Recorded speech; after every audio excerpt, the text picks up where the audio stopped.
আসসালামু আলাইকুম, সবাই কেমন আছেন? আশা করি সবাই ভালো। আজকে চলে এসেছি, আবার রান্না করব। আজকে হচ্ছে আপনাদের ভাইয়া দেখেন পাট শাক নিয়ে এসেছে বাজার থেকে, একদম তরতাজা। তার শাক খেতে ইচ্ছে করতেছে, শাক নিয়ে আসছে, সাথে হচ্ছে বরবটি নিয়ে আসছে। তো শাক ভাজি করবো আর হচ্ছে বরবটি দিয়ে মাছ দিয়ে রান্না করব।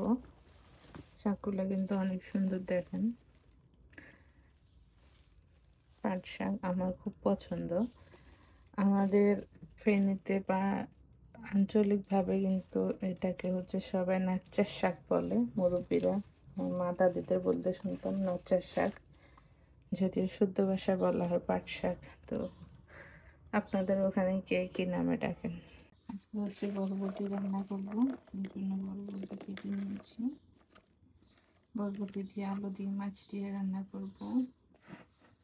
আপনাদের কার কার বরবটি পছন্দ? আমার কাছে সবজিটা খুব ভালো লাগে, বাঙালি সবজির ভিতরে বরবটিটা অনেক মজা লাগে। আপনাদের কার কাছে কেমন লাগে জানাবেন। এই যে আমার বরবটি কাটাও শেষ, সেখানে বরবটি কেটে নিয়েছি, আর এখানে হচ্ছে শাকগুলো কেটে নিয়েছি, পাট শাক। এখন হচ্ছে বরবটির শাকগুলো ধুয়ে নিব, এরপরে মাছটা রেডি করে নিয়ে হচ্ছে রান্নাটা বসাই দিব। তো সবাই দেখতে পাচ্ছেন আমি হচ্ছে পেঁয়াজ, রসুন আর হলুদ মরিচ দিয়ে এগুলো একটু ভাজা ভাজা করে নিয়েছি। এখন একটু পানি দিয়ে দিব।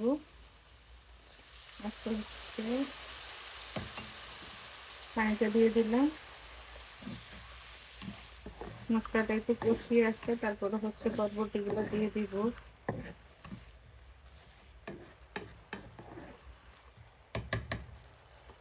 এই যে বরবটিগুলো দিয়ে দিচ্ছি।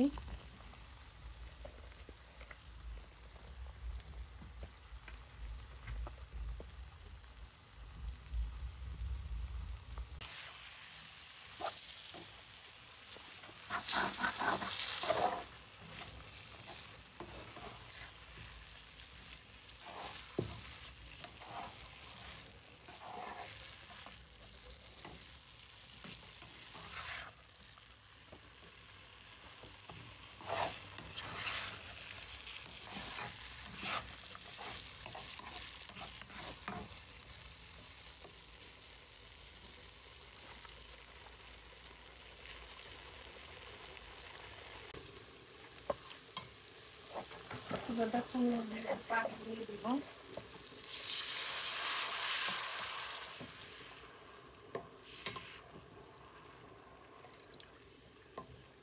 যেহেতু এখানে শাক দেবো, ডাল দিয়ে শাক দিয়ে রান্না করবো,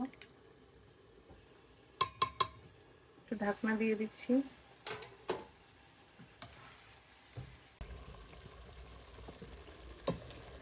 মাছগুলো দিয়ে খোলটা রেডি করে নিচ্ছি। এরপর হচ্ছে মুসুরের ডালটা দিয়ে দেবো। মুসুরের ডালটা দিয়ে দিই, একটু ভালোভাবে নরম হয়ে আসবে, তারপর হচ্ছে শাকগুলো দিয়ে দেবো। যেহেতু পাট শাক খুব বেশি একটা রান্না করা যায় না, নরম হয়ে যায়, একটু পিছলা পিছলা হয়ে যায়, এই জন্য হচ্ছে আগে রান্না করে নিই, পরে হচ্ছে দিয়ে দেবো। এই যে আমার বরবটিতে একটু পানি দিয়ে দিলাম, কালারটা খুব সুন্দর এসেছে। বরবটিটা একটু কষিয়ে আসলে পরে হচ্ছে মাছ দিয়ে ভালোভাবে রান্না করে নামিয়ে নেবে। এখানে মাছগুলা হয়ে এসেছে, এই জন্য আমি ডালটা দিয়ে দিয়েছি। যেহেতু মুসুরির ডাল দিয়ে হচ্ছে পাট শাকটা রান্না করবে, জন্য দিয়ে দিয়েছি। আর এখানে হচ্ছে বরবটিতেও মাছ দিয়ে দিয়েছি, বরবটিতে মাছ দিয়ে দিয়েছি। মাছগুলো আর বরবটিটা একটু ভালোভাবে কষিয়ে রান্না হয়ে আসলে তারপর হচ্ছে নামিয়ে দিব। বরবটি সবজিটা কিন্তু আমার কাছে খুবই ভালো লাগে। আপনাদের কার কার কাছে ভালো লাগে কমেন্টে কিন্তু জানাবেন।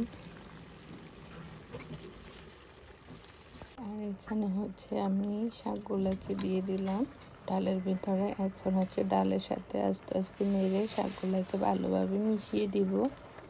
তারপর হচ্ছে একটু করে পানি দেব। এই যে দেখেন একদম সুন্দর করে শাকগুলো একদম মিশিয়ে দিয়েছি। এখন ঢাকনা দিয়ে দেব। আর এদিকে হচ্ছে আমার বরবটিটাও প্রায় হয়ে এসেছে। আর এইদিকে হচ্ছে আমার পাট শাকটাও হচ্ছে মোটামুটি কষানো হয়ে আসছে, সুন্দর ঝোল বের হয়েছে, শাক থেকে পানি বের হয়ে ঝোল হয়েছে। আর এই তো এখানে হচ্ছে আমি একটু পাট শাক ভাজি করে নিচ্ছি। আমার বোন যেহেতু পাট শাক রান্নাটা পছন্দ করে না, ও বলছে ওর জন্য যাতে একটু ভাজি করি, তো যার কারণে ওর জন্য হচ্ছে একটু ভাজি করে নিলাম। আমার কাছে কিন্তু পাট শাক ভাজিটাও খুব মজা লাগে, আবার পাট শাক ডাল দিয়ে রান্না করলেও খুব মজা লাগে। আমার দুইটাই পছন্দ, তো এই জন্য দুটোটাই করলাম, যার যেটা ভালো লাগে। আর শাকটাও রান্না হয়ে এসেছে। তো এই তো আমার ব্লগটা আজকে এই পর্যন্ত, ছোটোখাটো একটা ব্লগ আপনাদের সাথে শেয়ার করলাম। যদি ভালো লেগে থাকে অবশ্যই লাইক কমেন্ট করে দিয়ে সবার পাশে থাকবেন, আমার পেজটাকে সবাই ফলো করে দিবেন। দেখা হবে আপনাদের সাথে অন্য কোনো ব্লগে। সেই পর্যন্ত সবার ভালো থাকবেন, সুস্থ থাকবেন। আল্লাহ হাফেজ।